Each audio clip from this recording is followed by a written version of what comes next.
మనమందరము దేవుని న్యాయపీఠం ఎదుట నిలుతుము. రోమా 14:10.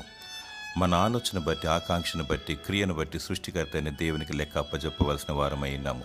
క్రియ ద్వారా, తలంపు ద్వారా, మనసు ద్వారా, వినికిడి ద్వారా, ప్రాణాత్మ దేహం ద్వారా జరిగించిన ప్రతి పనిని బట్టి దేవునికి లెక్క అప్పజెప్పాలి.